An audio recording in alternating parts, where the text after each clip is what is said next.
or whatever. But, especially when you add what we already have, because remember, we're already getting the 50% on steel and different things. That's not included in these numbers. So you can add that. But the biggest thing to me is the opening up. I think it would be fantastic for our businesses if we could go in and compete with China. It would be a lot of jobs for China. It would be, I think, at a time when they can frankly use the jobs. And that's what we're talking about. So that's a very, very important element to add. So when Scott, I watched him speak the other day, and I think he didn't want to say it, but I said, it's okay to say it. Look, if we don't get it, we don't get it. But if we don't get it, it won't be a positive thing. But if we do get it, I think it's maybe the most important thing to happen. Because if you think about it, we opened up our country to China.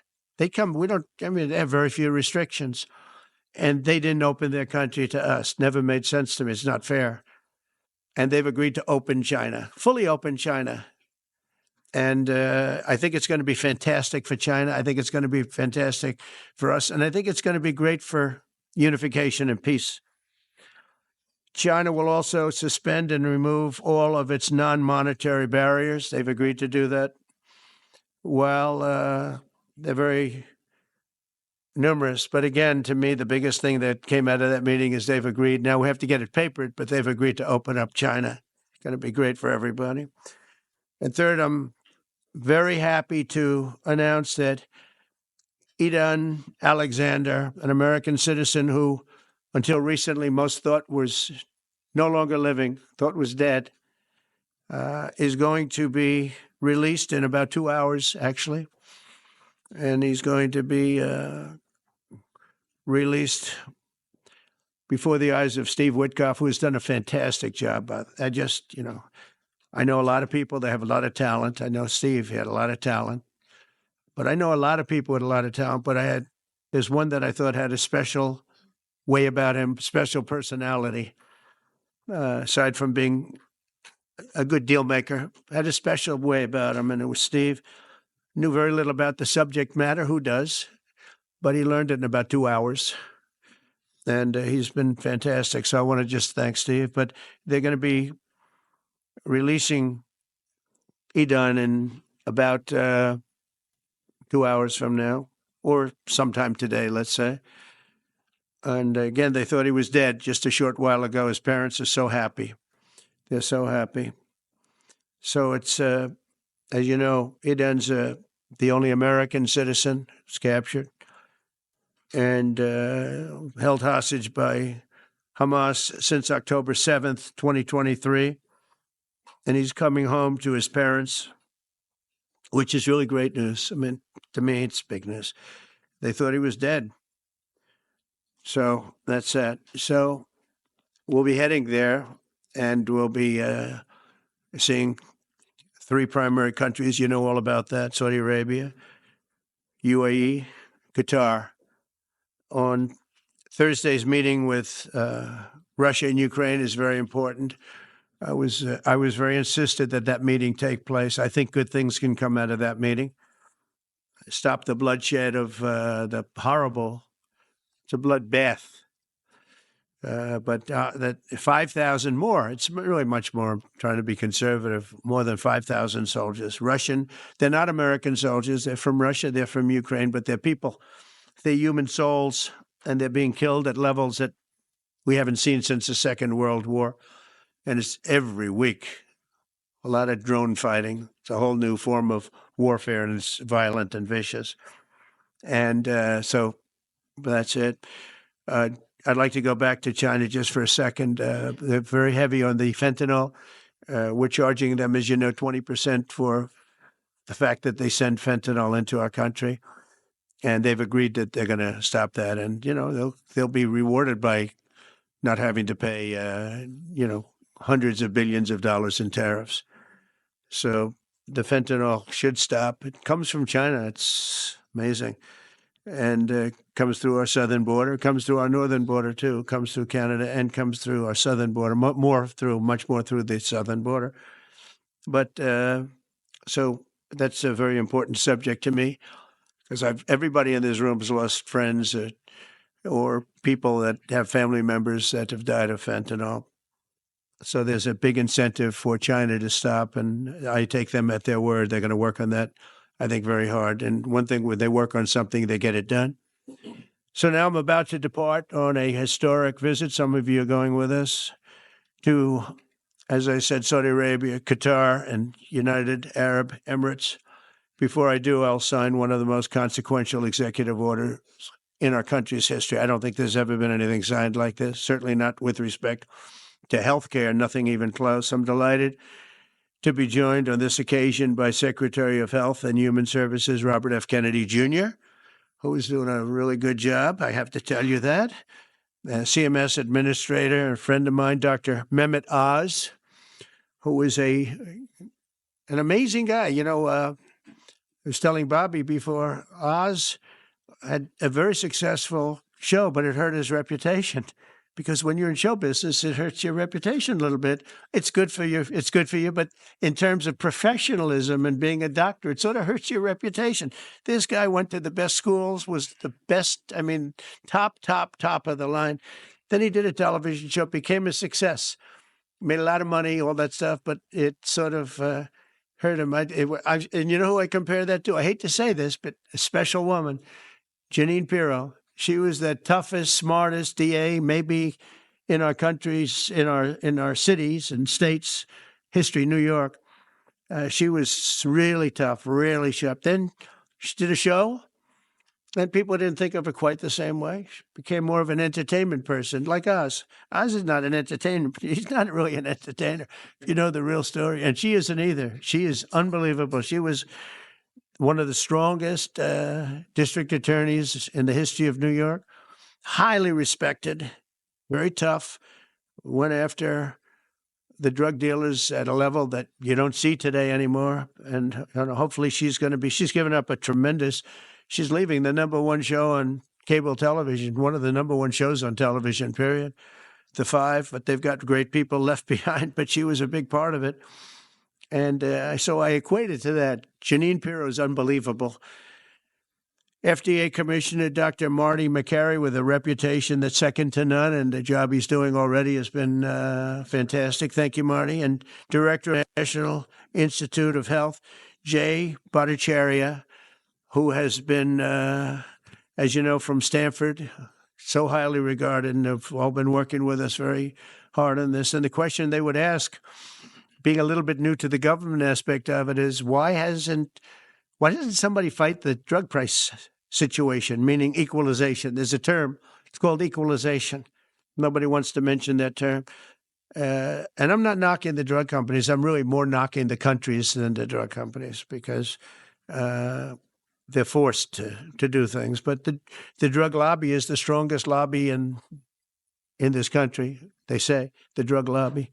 It's between that and lawyers, and they have a lot of power. But starting today, the United States will no longer subsidize the health care of foreign countries, which is what we were doing. We're subsidizing others' health care. Countries where they paid a small fraction of what, for the same drug, that what we pay many, many times more for. And we'll no longer tolerate profiteering and price gouging from Big Pharma. But again, it was really the countries that forced Big Pharma to do things that, frankly, I'm not sure they really felt comfortable doing. But they've gotten away with it, these countries. European Union has been brutal. And the drug companies actually told me stories. It was just brutal how they forced them. And European Union suing all our companies, Apple, Google, Meta. They're suing all of our companies. They end up, they have judges that are European Union-centric, and they get rewarded $15 billion, $17 billion, $20 billion, and they use that to run their operation. Not going to happen any longer, that I can tell you. So what's been happening is we've been subsidizing other countries throughout the world, not just in Europe, throughout the world. European Union was the most difficult, from what I understand. I mean, I'll tell you a story. A friend of mine who's a businessman, very, very, very top guy. Most of you would have heard of him. A highly neurotic, brilliant businessman. seriously overweight, and he takes the fat shot drug. And he called me up and he said, President, he calls me, he used to call me Donald, now he calls me President, so that's nice respect. But he's a rough guy, smart guy, very successful, very rich. I wouldn't even know how we would know this, but because he's got comments. President, could I ask you a question? What? I'm in London, and I just paid for this damn fat drug I take. I said, it's not working. He said, I just paid $88. And in New York, I pay $1,300. What the hell is going on? He said, so I checked. And it's the same box, made in the same plant, by the same company. It's the identical pill that I buy in New York. And here I'm paying $88 in London. In New York, I'm paying $1,300. Now, this is a great businessman, but he's not familiar with this crazy situation that we have. But he was stunned. But it was just one of those stories. And I brought it up with the drug companies, represented by somebody who's very, very smart, good person too. And we argued about it for about half hour. And then finally he just said, because they can't justify it, he just said, look, you got me. You got me.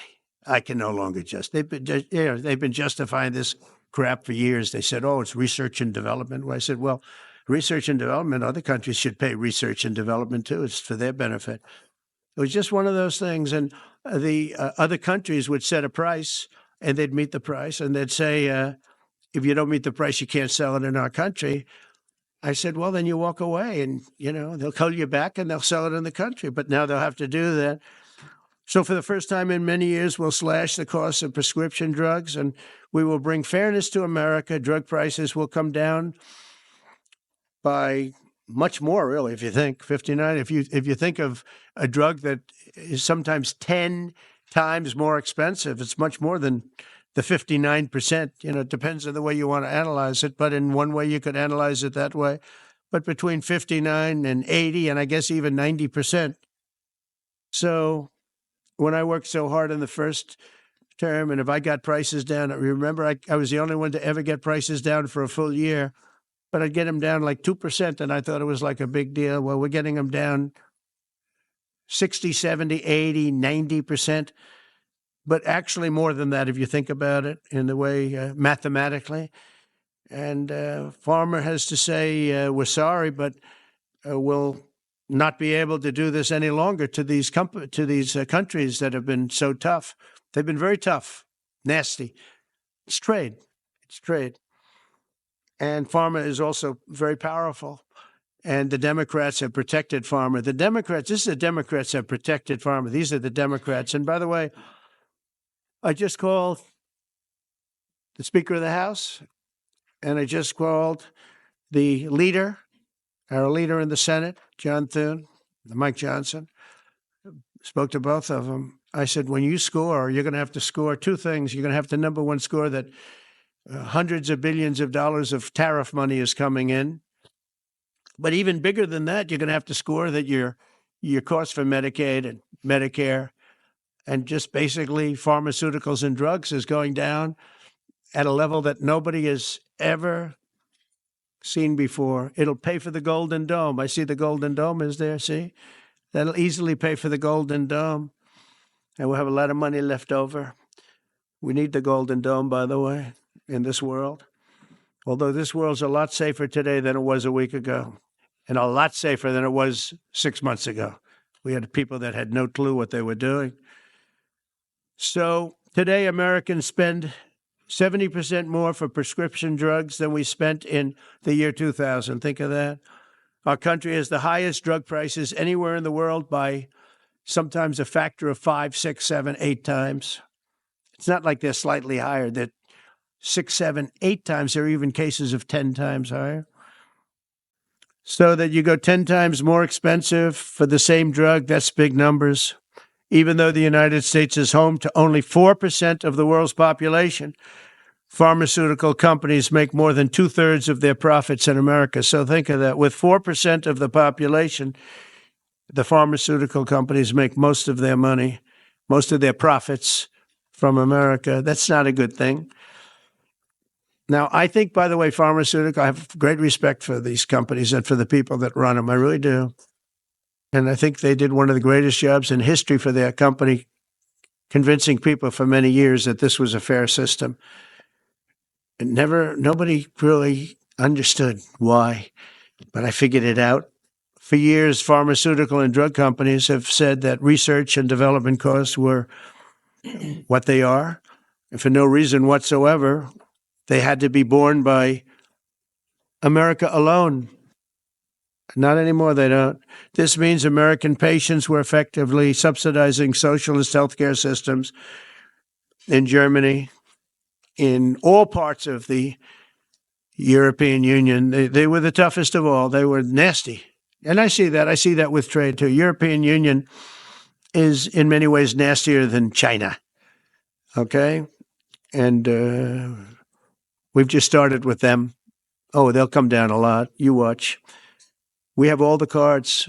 They treated us very unfairly. They sell us 13 million cars. We sell them none. They sell us their agricultural products. We sell them virtually none. They don't take our products. That gives us all the cards, and very unfair. So they're going to have to pay more for health care, and we're going to have to pay less. That's all it is. And believe it or not, because it's really the world we're talking about, not just the European Union, but because it's the world, the numbers are for the healthcare company not as bad as you would think. They'll make the same. I think the healthcare companies should make pretty much the same money. I really don't believe they should be affected very much, because it's just a redistribution of wealth. It's a redistribution where it could be the same top line, but it's going to be distributed differently. Europe's going to have to pay a little bit more. The rest of the world's going to have to pay a little bit more, and America's going to pay a lot less. Again, because it's a much smaller population than when you think of the whole world. So basically what we're doing is equalizing. There's a new word that I came up with, which I think is probably the best word. We're going to equalize, where we're all going to pay the same. We're going to pay what Europe's going to pay. We're going to all pay. Now, there may be some countries in dire need, and I would be willing to sacrifice that and help them. But it's called most favored nation. We are going to pay the lowest price there is in the world. We will get whoever is paying the lowest price. That's the price that we're going to get. So remember that. So we're no longer paying 10 times more than another country. Whoever is paying the lowest price, we will look at that price and we will say that's the price we're going to pay. Most favored nations. That's what it is. One breast cancer drug costs Americans over $16,000 per bottle, but the same drug from the same factory, manufactured by the same company, is 1/6 that price in Australia and 1/10 that price in Sweden. 1/10 for the identical product. A common asthma drug costs almost $500 here in America, but costs less than $40 in the United Kingdom. So $40 in the United Kingdom, which is where this gentleman told me he paid a small amount for his shot. But think of that. So $40 versus $500 here. That's not even bad. There are much worse examples. And the weight loss drug, Ozempic, costs 10 times more in the United States than in the rest of the developed world. 10 times more. Why? What did we do? Suckers. But we never had a president that had the courage to do this. And nobody knew the system like I do. I mean, I've gotten to know this system so well. And I don't think it's fair that it benefits Obamacare. Obamacare is a failure. It's not a good health care. It works. I made it work. I had an obligation to make it work, or an obligation to let it die. I chose that we had to make it work. I had to make it as good as possible. And I had a choice. I could have let it fail or make it as good as possible. As good as possible means it was still not very good, but it survived. And we did the right thing. But this makes everything work. And I don't want to have a bad form of healthcare work because of the fact I was able to cut drug prices by 80 or 90%. So we're going to maybe come up with something. I think this gives the Republicans a chance to actually do a health care that's much better than Obamacare and for less money, which if you guys would work on that.